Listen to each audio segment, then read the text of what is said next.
All right, everybody, welcome into another episode of Beyond the Mic with Big Country. I'm William Laatsch. I'm joined today by the one and only Chris Laatsch, my dad, the legend, the GOAT. What else do people call you? Terrible code.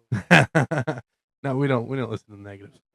Um, really excited to have him on today. Obviously, I know this is definitely one of the reasons I wanted to start this. I think my dad's probably one of the wisest guys I've ever met. Um, with his leadership, with how he raised us, with his coaching, with anything that may come our way. It's always a quick phone call to my dad to get advice, and really just wanted. A lot of people know him, a lot of people know of him, but not a lot of people know his background. Um, and so I just kind of wanted to knock that down for our first episode with you on here. So excited to have you on here. Thanks for having me. Yeah. So I told Austin that the only reason he was on here is because he kept asking to be on, and I told him he's got to bring $100, but I'll waive that fee for you. I didn't ask. Yeah, this makes my podcast better having you on. People would rather listen to you than me. So I get the $100. Sure, we'll talk about it. We'll talk about it. So, let's take a trip down memory lane. I know sometimes you forget what my name is, That's true. but let's take a trip. Let's talk about young little Chris. What was growing up like? My childhood was awesome. I grew up in a home with two parents that loved God, that loved each other, and loved us. I've got a brother that's 4 years younger than me, and a sister that's 17 years younger, and we just had a great childhood. Really, uh, moved. I think when I was in second grade, moved from Adamsville into Hoover, the Bluff Park area, and we built a house right next door to my grandmother. And so it was really cool to have my grandmother right next door every day, and I mean, many breakfasts or dinners together. And she was at a lot of our activities and just very present. And she was also God fearing and just loved the Lord and just constantly sharing of her testimony and His goodness and in her life. And I don't know. I'm very thankful. My mom and dad just I mean, we didn't have a lot all the time, but we had everything we needed, and um, they taught me discipline and how to love people, how to serve people. My dad worked extremely hard and in a job that he didn't always love, but did it so that he could provide for us.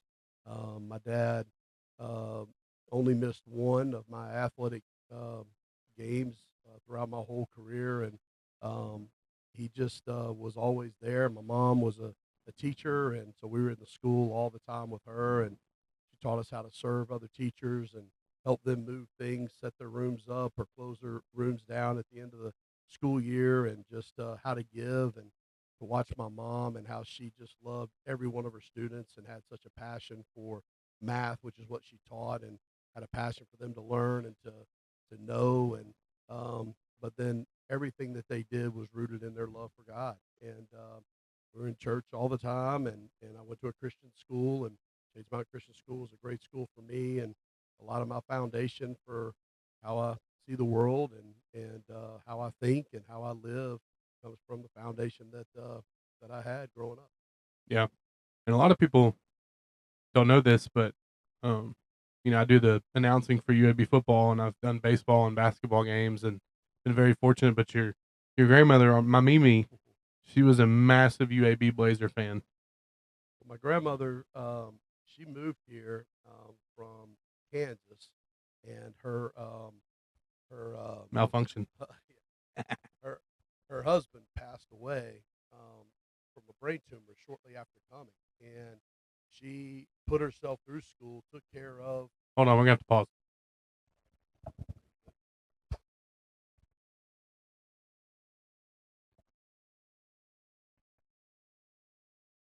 All right. So anyway, so she had to put herself through school and work, and then had three kids by herself and small children. I think they were four, and my mom and her twin sister, I think, were two, and she got a job at UAB, and and the hospital was really, really good to her. And I think because of that, she had such a loyalty to you. Yeah. And she was a major Blazer fan, and she would take me to games all the time, and she really invested in that. But yeah, she loved the Blazers, and I know if she was alive today, she would be she probably wouldn't miss a game to hear the voice over there. That's right.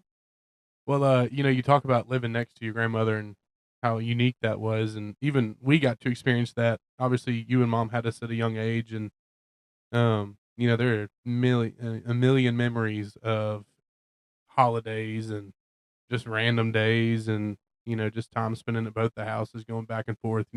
I felt like Pawpaw's didn't really, which is my dad's dad. He didn't really like us in his house. His was kind of sacred. It was like, hey, don't touch the TV cabinet. Don't open the drawer with all the train videos and stuff.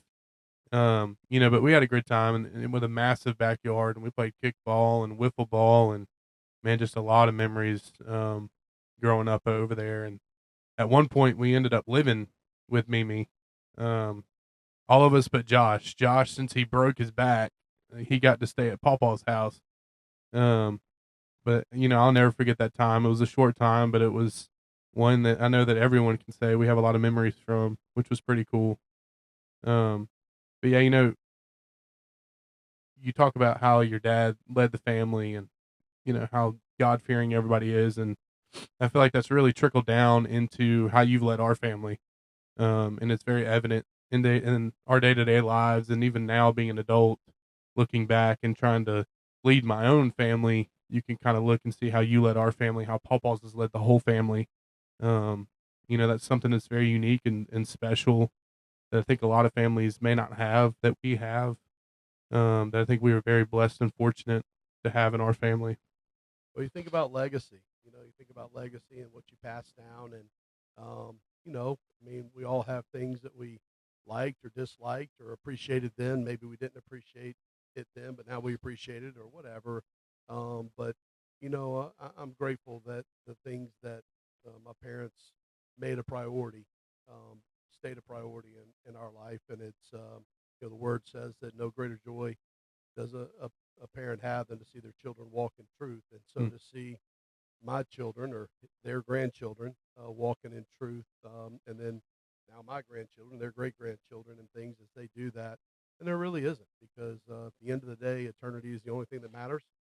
And, that's what, mom and I are glad that we've hopefully been able to instill in you guys, and that you guys would carry that on from them. But it goes back to them, goes back to my grandmother and everything she put into it. yeah, Everything was around the Lord, and she was quick to make sure it wasn't about us and that it was about God. And my parents did the same thing, and it wasn't about us. It was how can we serve other people, and just real thankful for that. yeah, no doubt. So let's talk about, you played high school at Shays Mountain Hmm. basketball. Nickname was the Rocket. Look out. There was a point in time where we had game film of Dad, and I'm pretty sure he burned it in the backyard when we were all sleeping, probably at 3 o'clock in the morning. Yeah, Um, it was 4:15. I couldn't let that keep going. Dad, um, legend has it that Dad hit the first shot in that gym. It was the first 3-pointer in the game. Well, it was both. So, my sophomore year, the 3-point line came into play. Yeah. Yes, yes, I'm that Yes, old. he's that old. Yeah, and but so we all were talking about who was going to be the first one to make a 3-pointer in school history. And our first game was on the road, and as I remember it, we won the tip, and I was playing point, and I dribbled down and I shot one and made it, and it wasn't quite the shot the coach was looking for, and I don't think I played much after that. So, but I played for two great men in high school, and Coach Ernie Atkins, my freshman and sophomore year, and a lot of the reason that I went into coaching was because of the impact and that he had on my life, and he taught me how to believe in myself beyond what I thought. He believed in me more than I believed in myself, and he had so much confidence and put that into me and taught me how to work hard. I worked, but probably not at a level that I could, and Hmm. he taught me how to do that. And he was hard on us, but and disciplined. And man, I learned so much from him. And And then my junior and senior year, played for Coach Mike Johnson, who still today keeps up with me. In fact, he sent me a text 2 days ago, Yeah. just congratulating us on our opening to our season, and just those two men meant so much to me, and why I went into coaching, and why I do what I do today. So owe a lot to them. My schooling, high school and elementary and middle school at the same place. Growing up there, my mom teaching was a special place. A lot of special people that really invested in me, and their fingerprints are still in my life today. Yeah. You know, you went on to into college, played basketball, broke both of your thumbs, hung up the Yeah. jersey, and Yeah, I walked on at Jeff State. Jeff State had a program back then, and I chose Jeff State because they had a guy by the name of Bill Langford, and Bill Langford was a legend in coaching, and I just thought a lot about him. I knew I wanted to be a coach, and so I wanted to go there, and I wasn't good enough, to be a big part of that, but I just wanted to be in the locker room. I just wanted to be on the practice floor. I just wanted to learn so that it would help me in my career, yeah, and I had so much respect for him that I wanted to do that for him, and went and broke my thumb and just really got mad at God, just frustrated that why did he let that happen, and just the whole thing. And so really went through a kind of a tough place for me at that time, just frustrated with God and how come he didn't let me get what my heart's desire was. And so kind of quit, and just I didn't kind of quit, I quit, but also kind of quit on my faith, to be honest. Just kind of like, this was a plan that I wanted, this is the plan that I had set out, and this is the route that I wanted and I believe needed to go, and felt like he wanted me to coach. This obviously was the best route, and he didn't let the plans happen like I thought they should. And it was a real defining moment for me, as I kind of lost my confidence maybe in God there for a little bit, and just was very frustrated and angry with him. yeah.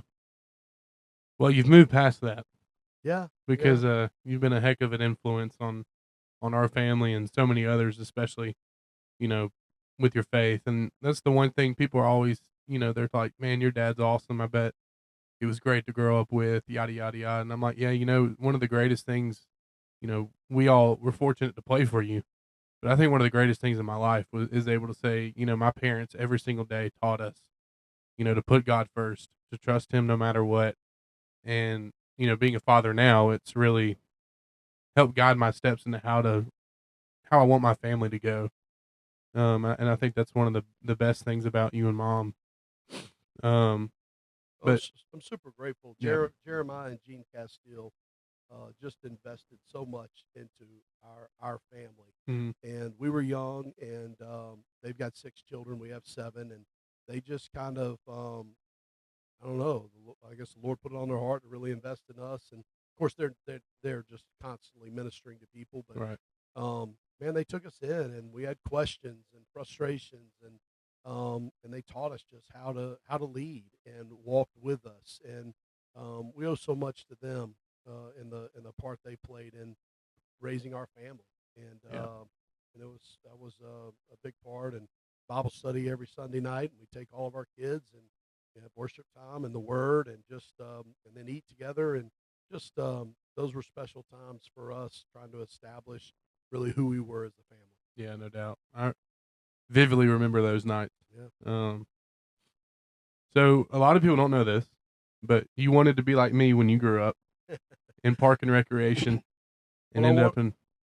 ended up in coaching. Yeah. So, well, when I quit the basketball team in college, I had an advisor, um, Bill Ferris, and he said, "Hey, why don't you go into Parks and Rec?" And I didn't know anything about it, but I took some classes and really fell in love with it. And I'm glad I did, because that's how I met my wife. Had to do an internship at the YMCA, Shades Valley YMCA, and if I hadn't have gone that route, then I wouldn't have met her.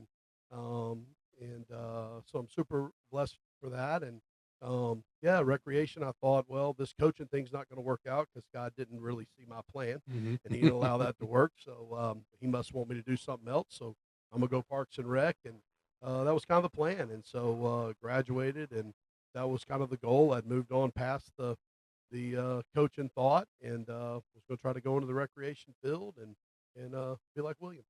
Yeah. But God had a different plan, and He wanted me to coach, but He wanted me to go a different route. And so I applied for when I graduated 3 jobs in the Parks and Rec field, and two of them I had gotten kind of off the table, and then things fell through, and it was like, oh my goodness, what are we going to do? And a guy by the name of Joel Williams, we had met him. He was office coordinator at Sanford at the time, and my wife Lee kept their son Garrison in our home, while Martha was also a teacher at Mount Brook Elementary, and so they developed a relationship with him, and he took the head job at UMS Wright in Mobile, and so I graduated in June and tried to find a job, or in May, and then all June, July, tried to find a job and didn't have anything. And one day Joel called me from UMS Wright in Mobile and said, "Hey, um, got a position if you want it," and that's where the teaching and coaching started. So God brought coaching back around when I thought it was totally off the table and not an opportunity. Yeah. And then you mentioned UMS Wright. Obviously the first stint in your coaching career, and had an unbelievable team.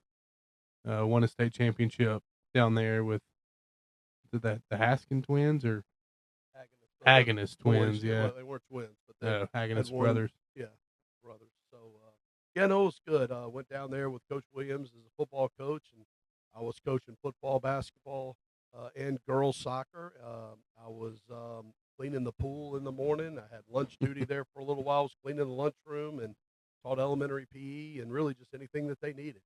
Just had to do a little bit of everything, and but it was good, and it was good for my wife and I to be away from Birmingham from the standpoint of trying to build our family and build our relationship and to grow. And so those were good times. They were hard times, being down there with 3 children and no family anywhere close, and just having to figure out how to rely on each other, but also it deepened our faith and rely on God. And all the while, I'm the head girls soccer coach. I'm learning how to run a program. I'm learning football from an unbelievable staff with a lot of experience, and then I'm learning basketball from Kemper Todd and Chris Beckman, and those guys were unbelievable. And they took a program that had won 3 games the year before, and then in the third year we're in the Final Four. In the fourth year we won a state championship. So to watch them build, and they taught me so much about how to coach and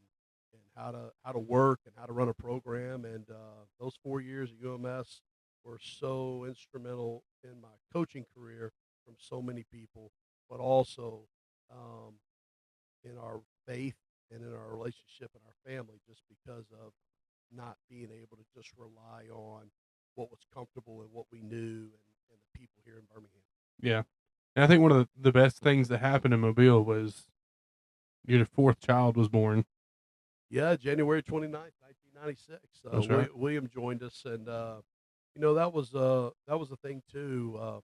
We had kind of a insurance mess up with a clerical paperwork issue, and I'm not even sure exactly what all happened, to be honest. But um, Lee was threatened to miscarry with William, probably 2 months in, and so she was on bed rest with 3 children under 3, and that was tough. Those were tough times, and I'm very rarely home because of all the load that I had at school and work. And she was just a champ to handle all that. And man, the UMS Right community was phenomenal. Yeah. Our girls soccer team and those parents and people, they were at our house all the time and helping. And that school community was fantastic to us. And then we made it through. But William was born 9 weeks early. He was in intensive care for 4 weeks. I remember I would get home from practice, and I would go and eat dinner with Jason and Catherine and Josh and put them to bed, and then I would go up to the hospital and spend the night in a wooden rocking chair that was miserable, so that I could feed William every 2 hours and just spend some time with him. And I would sleep up there through the night, and then those intensive care nurses were awesome to help us. And then mom would go up during the day, and they had a little nursing room, breastfeeding room, that was tiny. She would take the little DVD players or VHSs, I guess, at the time, and and had those 3 babies in that little room, and they would watch videos and play games and just so they could hang out with you. So, it was, again, where we just had to, you know, make it happen, find a Yeah, way, get it done, and, but God was faithful to help us through that whole time. no doubt. And one of my favorite stories of us growing up was down there in Mobile, I believe, if I got this correct. And you guys were struggling, obviously.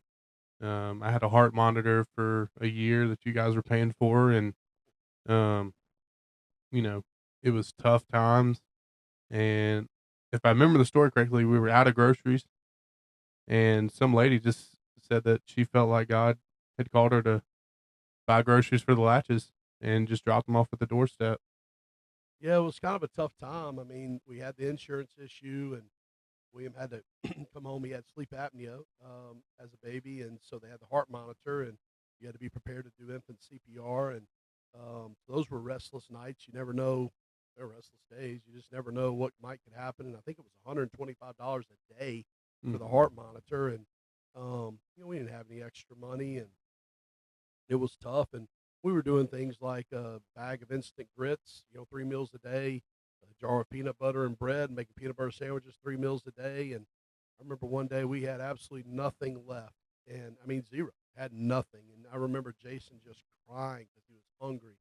You talk about just a gut kick, mm, to a dad, and can't provide for his family. And, and I'm cleaning office buildings at night. I'm working on the weekends. I mean, I'm doing anything I can to try to make ends meet. yeah, And man, God just had us where we were the only place to look was Him, and we had all the blinds shut in the house, and it was really depressing, to be honest. And all of a sudden there was a knock on the door, and Lee was like, "Hey, you need to go get the door," and I was like, "I'm not going to the door. I don't want to see anybody." And she was like, "You need to go to the door," and I was like, "No," and they just kept knocking. So I opened the blinds to kind of peek out to see who it was, and there was a station wagon out there, a car that I didn't recognize. Um, so they started, they stayed there. They kept beating on the door. And finally, I went to the door, and she said, "I'm so sorry. This is embarrassing. It's humiliating. And all you got to do is tell me to leave, and I'll leave." But she said, "I pulled in to my driveway from work, and it just felt like the Lord was saying, 'You need to go buy the Latches groceries.'" And she said, "I wrestled with it, but I felt like I heard it. I've already called somewhere else where I can drop all this stuff off if you don't want it, but I'm going to give it to somebody." And man, I just hit my knees at the front door, just crying, and just the goodness of God, and just that He was there, letting us know that, what, I got you, and just stay faithful, just keep winning the day, trying to win the next moment, and I got you. I'm not yeah. going to let you fail. That's pretty cool. Let me fix your mic. Okay, That is that might be better? better. Yeah. Yeah. Okay, sorry. It's okay. He's old. I have to hold his hand sometimes. So, Yeah, well, um, yeah, that story still resonates, to this day. Just, and I think it ultimately shaped how you guys raised us no doubt. because you have hit rock bottom, and the only way to look was to Jesus and to pray that He would help guide you in what you needed to do. And that was just a little reminder of, hey, I got you. I got you where I want you. I'm gonna take care of you. Keep trusting me. Um, you know, I've gone back to that story numerous times in situations in my life, and I was not even a year old. I mean, I was less Yeah. than 6 months old. I mean, it's something that I remember not actually being there, but knowing from that story, it's amazing. But so you started UMS right as an assistant, and then got your first head coaching job here in Birmingham at Broward Christian, and worked for probably one of the nicest men I've ever known, who swears he's in the what do you say? He's in the Hall of Fame at Notre Dame or something. North Carolina or something. I don't know. No, Dr. Connard. I thought I'd stay at UMS Wright forever. It was such a special spot, and I loved the people, the school, the coaches, and the community. And I just thought I'd stay there forever. And God had other plans, and we started wanting to move back to Birmingham and be around family and let our grandparents or their grandparents, our parents, be around. And so we started looking for jobs, and Briarwood had an opening, and we talked to Dr. Keinert, and just man, just a humble man who just loved the Lord, and it just oozed out of him. And I learned so much from him. And he and his wife, Mary Jo, she was my elementary school principal, and both of them shaped a lot of my perspective and view on education, as far as from a Christian perspective, and what it means, and what matters, and what's most important. And I'm so grateful and thankful for the influence and impact that those two, along with everybody else at the school, had in my life. And it was 16 years that I worked there, and very, very special place for me individually to work, professionally with the basketball to work, but also for my family and my children to go. Just a special, special place for us. Yeah. We had a long time there. We were there until my junior year of high school. A lot of good people there. Which every place has their good and bad. But we spent a lot of time there, a lot of investment, a lot of time into those young men, and you know, it's just crazy when you think back how long 16 years is, Mm. and to be at one place and to have an impact consistently, day in and day out for 16 years, I think speaks a lot to who you are, and your character, and you know, Dad tells a story all the time about when they first got there. Um, he'd be walking down the hall with me, and people be like, "Hey, Will, what's up, William?" And he's like, "I had no idea who these kids were, like, but everybody knew who you were." And our family's definitely unique. We had 7 kids, and that's not normal, quote normal. It's something that's special and something that I told Austin on here I wouldn't trade for the world. I mean, it was one of the greatest things in my life growing up. And I told him I had one of the unique spots of being right smack dab in the middle. So I feel like I have a great relationship with Jason, Catherine, and Josh, who are older than me, and then a great relationship with Allison, Mary Elizabeth, and Austin, who were the last three. Like I wouldn't trade my spot, even though I got gypped on Christmas and dinner and whatever, oldest to youngest, youngest to oldest. I was always in the middle, but um, it was one of the greatest things, and I know that our family had a big impact at Briarwood. And you know, to this day, there's people that I see that know who I am, but I don't really know who they are, and they're like, we went to Briarwood, we know exactly who you are and who your dad is, and your mom, and Briarwood misses y'all, and all that stuff. So, 16 years at one place, which is crazy. Um, and then you think about basketball wise, um, you know, was it? I think we did the math. It was like 14 out of the 16 years you had two top 10 ranked, Yeah. two teams ranked in the top 10 in your area. And you just talk about how challenging that was. Obviously it's a little different now with all the rearranging and stuff, but it wasn't easy, and we competed, and people hated to play us because they knew who you were, and they knew what your programs were about, and they knew that we were going to play hard. We were going to do it the right way. Um, which speaks a lot to your coaching, which people know that. But obviously, um, after 16 years, left Briarwood, went to Helena High School, and then had a unique situation. Me and Austin talked about where, um, because it was a Shelby County school, Briarwood was unincorporated Shelby County. Because Helena was Shelby County school, I had to sit out, or all of us had to sit out. It was my senior year. Had to go play at another school that was a city school that we had to move into the zone. Even though we appealed a couple times, I often look back on that time and have not regret, but some sadness that I didn't get to play for you my senior year.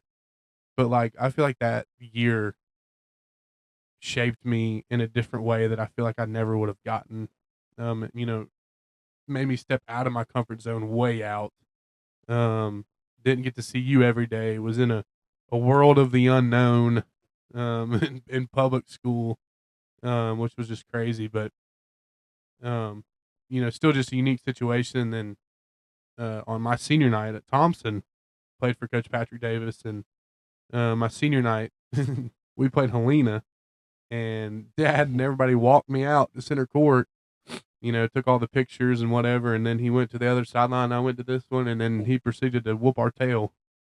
So Dad, I hold a grudge that he ruined my senior night. But talk about Helena. What a special place! It was a brand new school breaking off from Pelham.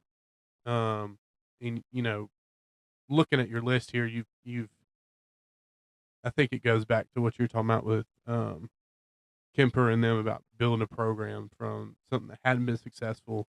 And we actually talked the other day. You mentioned like how much you enjoy either turning something around or building your own programs. Essentially, when you take a new job, you're building your own program. It's what you want. It's what you want your program to be about. And I mean, you are arguably one of the best in the state to do it. I know I'm biased, but anyways, you've had successful programs at every stop you've been, but it's obviously speaks to your character. But talk about that. You went to Helena with the world of the unknown that hadn't been there. You could literally write your own script on how you wanted it to go, and how unique of an opportunity was that?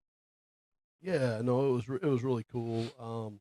When Briarwood decided to go in a different direction, it hurt, and I didn't know if I'd ever coach again. I felt kind of betrayed and a lot of hurt, and we got some time to really seek the Lord. Mm, Again, it was one of those rock bottom places, and didn't really know what was going to be next. And man, this opportunity opened up at Helena High School, brand new high school, and got to be one of the first guys to open it up, and got hired in March and began working and going over with Coach Watt Parker, who was the athletic director, and Jay Peoples was the principal, and going over to the school every day and trying to get things established in the athletic program. And I mean, we didn't have a ball, we didn't have a cone, we didn't have a uniform, we had nothing.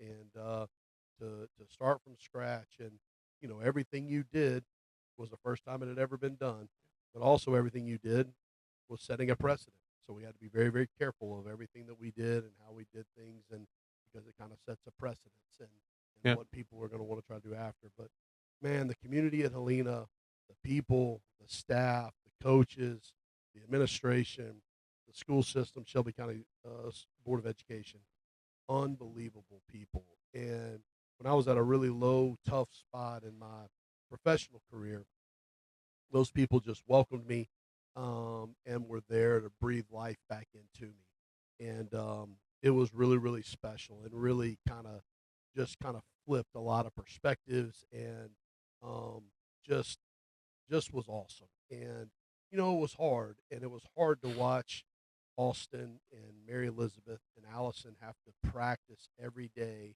at Helena High School and not get to play. yeah, It was hard to see William drive off going to another school every morning, and not have that opportunity to coach him his senior year. But I know the Bible says that God knows the plans He has for us, plans to prosper us and to give us a hope. And I know that those years were very instrumental in all of our growth and development. And you grow through the hard times, not when everything's easy. When you're uncomfortable, that's where growth occurs. So it was that way. And at the time, those kids couldn't play because of overlapping school zones. And even though I had taken a new job, it didn't matter. And since then, the Alabama High School Athletic Association has changed that rule, which we pushed for and helped with the proposals for, because I just didn't want other kids to have to experience what our kids experienced. yeah. And so super proud of that. And man, the years at Helena were awesome. Just the players and the staff that I got to work with, the admin, the teachers, this community, just a community feel that was extremely special, and really proud of the time that we had there. Yeah. It was a good place, and a lot of people may know this or not, but after my senior year at Thompson, when we were done with basketball, I I went to my parents and I was like, I can't be away any longer. Like I've got to be back. And transferred over after basketball, and Coach Davis was great about it. He was like, absolutely, man, like go be with your family. Actually transferred into Helena, finished my year out there, and even that just being a what 2.5 months maybe, man, I felt like it was the longest, best 2.5 months of my life. And I was very fortunate that God had put that back in my story to where, we spent every day together. Now the only negative is I had to do theater class. Something happened with our transcripts at Briarwood, I think, and it messed all that stuff up. So I had to take another elective, and it was either show choir or drama. And I was like, man, there's no winning here. So I did theater, and um, that teacher was awesome to me. He was like, man, I know you don't want to be in here. You just chill. And he made me sing one time. He was like, in order to give you a grade, you got to do this. You got to sing one time. And I was like, oh my. So I did. I sat there and sang in front of everybody, which probably ignited my not being nervous about being in front of people. Maybe I don't know. Yeah. That's just how I want to put it in my brain. No, I think that's right though. I think that's right. So, good times there. Ended up graduating there, and then was able to work for the city of Helena, which got me in the park and rec world. Officer Treywick was an SRO at Helena. Um, Helped me get into that route and Mayor Mark Hall, and then just started working for Bill Miller, who's had a huge part of my career and part of my life. It was one of the best guys I ever worked for, and he's the one that ignited my PA journey by making me announce. So I owe a lot to him. Still talk to him this day and see him all the time, and it's just amazing that if I would have stayed at Thompson, who knows if I would have ended up in park and recreation. In the city that we loved and loved being there with great people, and they ended up being on helping Dad out, being on his staff until he kicked me off. Um, I think the first year I was more like behind the scenes, like Twitter or social media, tweeting during the game, and then I was like, Dad, I want to be a part. So then he let me help out, which was awesome. Enjoyed that, and then you took the job at Spain Park, which I know was probably looking back, um, watching you have to make that decision. Uh, looked like it was a really really hard one to leave Helena. Just talk about that a little bit. Yeah, no, it was extremely hard. I had great people that I worked with every day. I taught PE with Coach Amanda Lewis and Coach PJ Guy every Yeah, day, and just really enjoyed their relationships. And our basketball program was just getting better and better. We were 30-3 the last year, and had a lot of great players coming back, and the families were super supportive, and just had great families and fundraising and the driving to games and just anything that we needed, the concession stands and all the things that they were willing to do. Um, you know, they were awesome. The administration was incredible.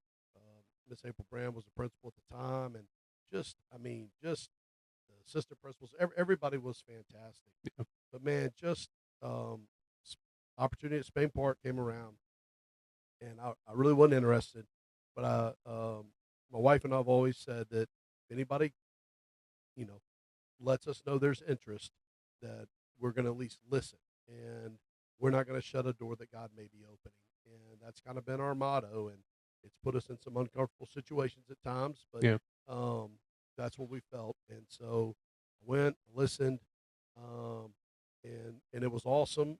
But man, just my heart was in Helena. yeah, But as we prayed about it, we fasted, we prayed about it. It was like we felt like we were supposed to make the move, yeah, and so we did. And it was hard to say goodbye when I've gone to Helena to take an opposing team now, or gone to scout or whatever. Man, it just I get so excited just being back in Helena, yeah, because it just feels like such a special place. But felt like God called us out of there, and so we went to Spain Park to start that journey, and it was hard, really, really hard. yeah. And I sat in on the meeting when he told all of his players, Hmm. and they were visibly upset, and um, I think a couple guys stormed out, which I'd have been mad too. I mean, the thing about it is Dad's never looked for a job per se, other than after Briarwood, obviously.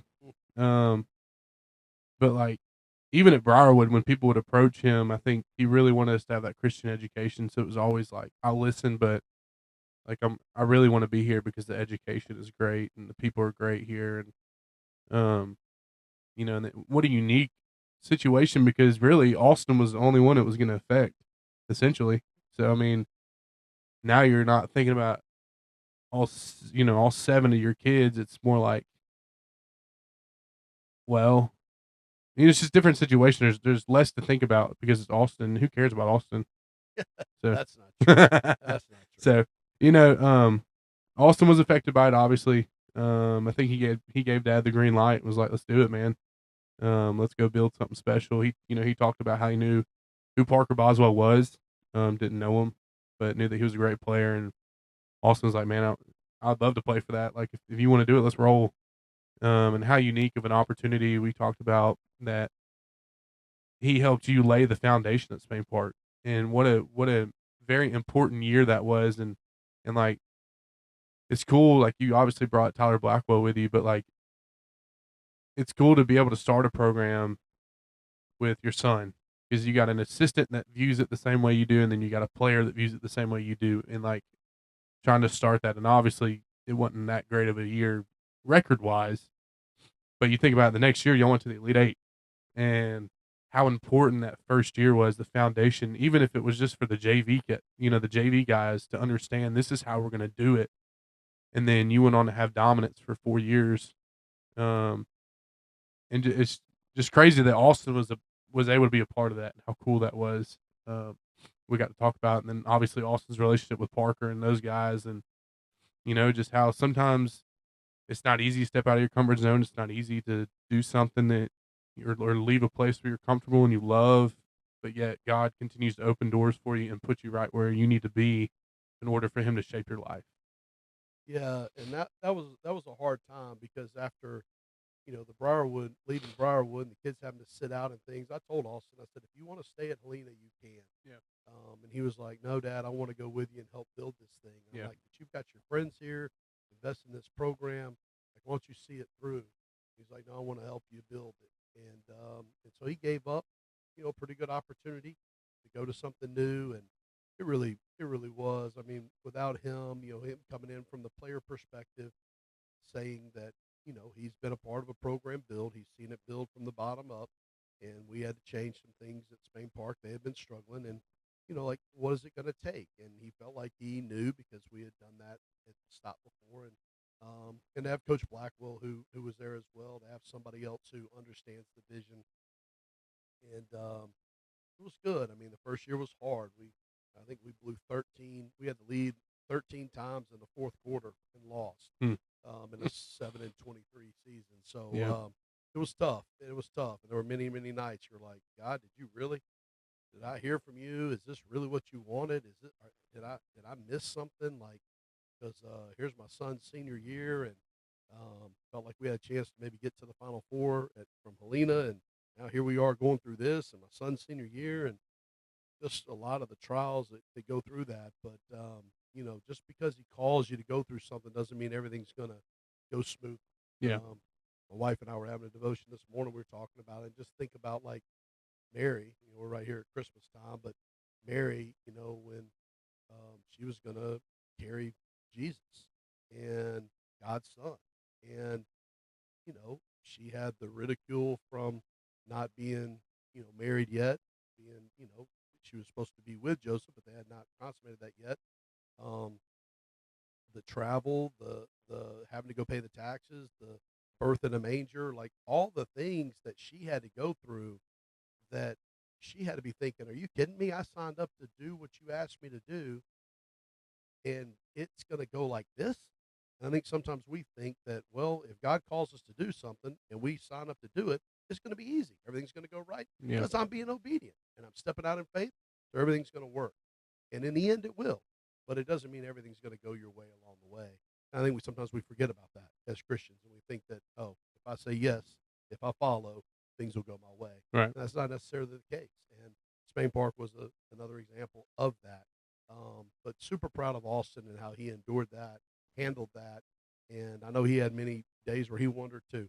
And but he built some incredible relationships with some incredible people, uh, coaches, administrators, staff, and then students that he's still super super close with today.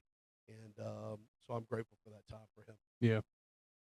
I know he enjoyed it, and obviously, there's been situations that he's often looked back on now that he's trying to run his own program.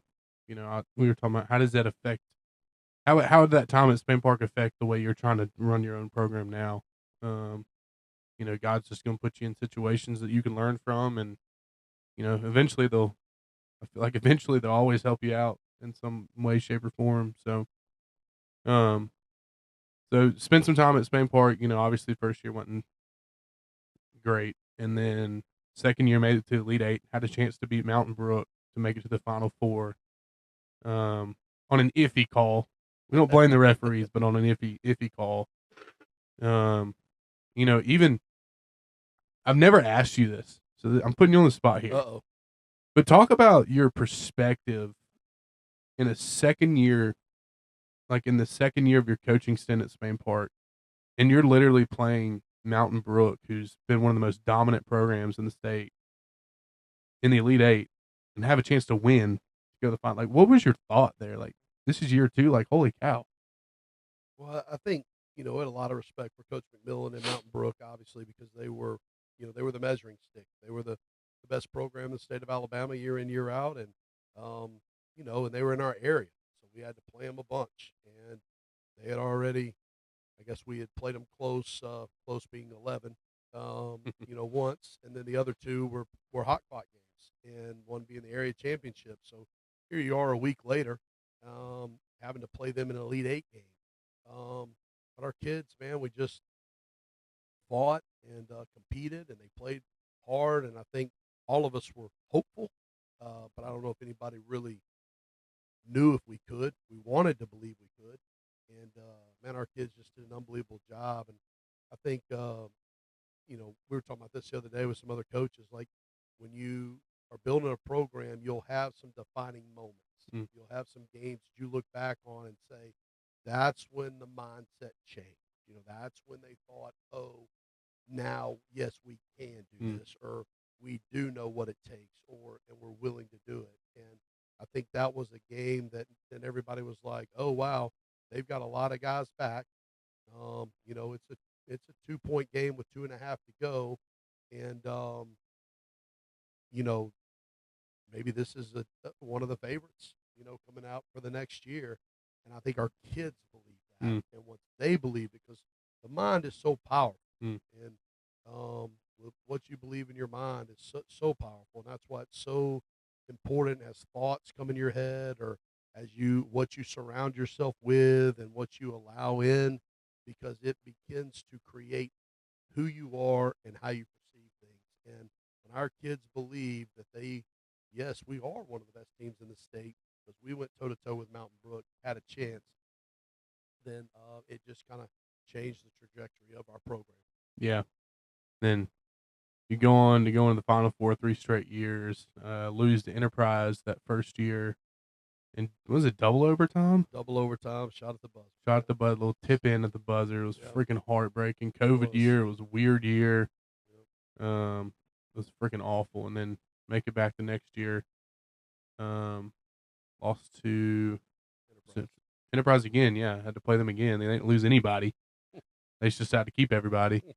And lost to them. That one was a tough one. I don't remember the final of that one, but I remember just feeling like, man, nothing can go right. Like, it was just one of those games. You're just like, what in the world is going on? Like, can we just push a pause, and restart? Yeah, right. And then that last year faced Central Phoenix in the Final Four and had a chance to win that one, and didn't make enough plays at the end, and just heartbreaking. Being that close, but also it's hard to get there. Like, I don't think people realize how hard it is to make it to downtown Birmingham. Like the fact that Mountain Brook is there every year, or used to be, like, it's amazing the job that Bucky McMillan did and how hard it is to consistently do that. Um, and it's even harder. Well, I probably shouldn't say Well, winning's hard. that. Winning's hard, and Yeah. it is. And so teams that can do that, I think back to like Marty Smith, John Carroll team that goes undefeated and wins the state championship. Hoover that did it last year, undefeated state championship. Like, to win every game, that means you can't have a bad night. Yeah. And Bucky with his run and Hoover with theirs, and I mean, the teams that just do it year in and year out is an amazing accomplishment, and I don't think people probably don't appreciate and respect it as much. And yeah, they've got some talent too, but man, sometimes managing a lot of talent is harder than taking a team that's under talented and trying to convince them to run through a wall and try to Yeah. accomplish something. So, a lot of respect for those guys that do that, and there's a lot of great players that never got a chance to play in the Final Four. There's a lot of great coaches who never had a chance to coach in the Final Four, and so I consider myself very, very blessed that I've had that opportunity, and I don't take those for granted. And I'm so thankful for the kids that got to experience that in our program because it is a special Yeah. thing. And I've had some unbelievable young men that have bought into us and believed in us and fought hard for us. And it's awesome when they can experience great things. Yeah. And especially like when you get to that stage of the season, it's almost like you don't. I'm speaking on like how you probably think. It's almost like you don't really want it for you. Like you want these guys to experience that because they've worked so hard, they've trusted you, they bought in, and it would mean more to those kids than it probably would you, and it would mean more for you to see them happy and to reach that goal than anything. But we're running out of time here. But talk about Spain Park. You left Spain Park, went to Orange Beach, moved to the beach for the beach life, and went from coaching 7A basketball to 4A, which is just a completely different 180 because like you said, Orange Beach only has 2 hallways or something, Yeah, and you go from Spain Park's got, you know, 6, yeah. 2 floors. Talk about that, kind of briefly of how that change has been. Yeah, I think it's very similar to the same situation when I left Helena. I mean, there was really no reason to leave Spain Park. Loved our program, loved those kids, loved the parents, loved the administration. Uh, and Birmingham's home, Yeah. and it was really really hard, but felt like God made it clear that that's what we're supposed to do, and it has come with many challenges. Yeah. It has not been easy, but when He calls you, He will equip you and we're grinding through, and I'm super proud of our guys where we are today. The buy-in and the effort and the belief and things are starting to be there. We've got an unbelievable staff that is awesome. And I think back over my career. I think about. I think I've only had two assistant coaches in all my years that you know really had a hard time buying in and believing in what we did. And Yeah. I'm super thankful for every guy that I ever got to share the sideline and office with, and their trust and confidence, belief, loyalty to me. And I think about all those players. Because we ask a lot of guys, and we ask them to buy in. We ask them to be selfless. We ask them to be all about the mission. And I've had so many great young men, and it's so cool to continue to have relationships with so many of those players still today, no matter what school I'm at, for them to still keep up, still communicate, and to see how successful they are today. And it's really cool when they come back and they go, "Hey, hey, coach, this you used to say this, or that you said this, or we did this, and it's paying off for me today." And that's what it's all about because I do have so much admiration, respect, and appreciation for those guys who sell out to our vision that we cast. And because we can't do it alone, you Right. have to have those people. And I think to your point earlier, like that's why I want them to be successful. I want them to be successful in the game of basketball, but I want them to be successful in life because of my appreciation for everything they've given to me and to our program for it to be successful. Yeah. No doubt. Well, obviously the first year last year was a little bumpy, but bumpy in the sense of trying to establish your own program, the way your expectations go, the way you want it to be run. But I mean, you took a team that I don't want to misspeak, but hadn't been winning a lot. Only won 13 games in school history or something. Well, Um, I think that that's the thing. Like you think about, we talked about a minute ago, going to Spain Park. We're having an assistant coach that had been with me with Coach Blackwell, having Austin who had been with me as a player. Well, I go down to Orange Beach, and the staff is totally new. They don't understand what we're trying to do. Players don't understand, and so it just takes time yeah, for the coaches to understand, the players to understand. and it takes a willingness, right? And they didn't know who I was, and they didn't care, and they had been used to doing it a certain way, and we're trying to do it a different way, and that's hard. I mean, that's hard. And when you ask people to do something different than what they're accustomed to, it's hard. And the staff before had worked extremely hard, and those kids played really hard, and but we were going to play a totally different way and a totally different style, and it's hard. It's hard to change. It's hard. Practice expectations are just different. Yeah. Not better than another, or a style of play is not better than another, but it's different. Yeah. And change is hard. And it took some time, but by the time January rolled around, things started rolling a little bit, and we're able to win some games and get to the Elite Eight, and got beat by Jackson, who was back-to-back state champs, and I was super super proud of that team, our coaching staff, those players, because change is hard. And at some point, they rallied together and said, "Hey, let's lock arms and let's do this," Yeah. and they did, and Yeah. it was awesome. Well, this year's going well. Y'all are ranked number 4 in Yeah, 4A, which is amazing. Um, this team this year looks more like a Chris Laatsch coach team than last year, or um, like you can already see that they're starting to understand, hey, that this is how coach wants us to play. And also, I think they see the vision. They see where you're trying to get. And went down last week to help announce for the battle for the board and the Mako Classic or whatever. And y'all beat the number 1 team in 3A, defending state champ. Which is, like we talked about, to me is a program defining win. It's something that I hope ignites something in those kids to go, you know what? We're pretty daggum good. And you know what? We're better when we play together and play the right way. And I think the kids definitely have that mindset if you're asking me, but I'm not there every day, so no, it is. I mean, when there's a change, or in anything in life, when somebody tells you what you want, and you got two things: you got to understand it first of all, then you have to be willing to do it. yeah. And it may not be the way you would do it or the way you would see it, but you have to be willing to do it.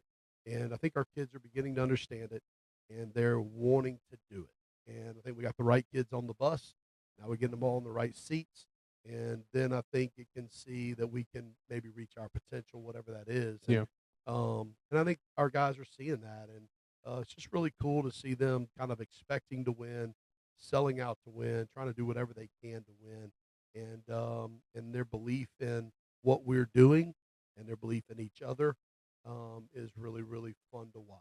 Yeah. And finish that tournament playing 7A Huntsville, who's obviously been a premier program in the state, and you played them in the Elite Eight 4 times, right? Three. 3. Um, it's one of those that is another measuring stick for what you want your program to be like, and consistently being at the highest level. So it was a good weekend. I know y'all got a challenge coming up in the Metro tournament this weekend, so it'll be fun to watch y'all. Y'all playing at Sanford, and um, that's good because it's close to where I work. So Yeah. I'll get to sneak out a little bit, but I appreciate you coming on. This obviously will not be the last time. Um, it was cool because I actually heard some things that you talked about that I've actually haven't ever heard, um, which was fun.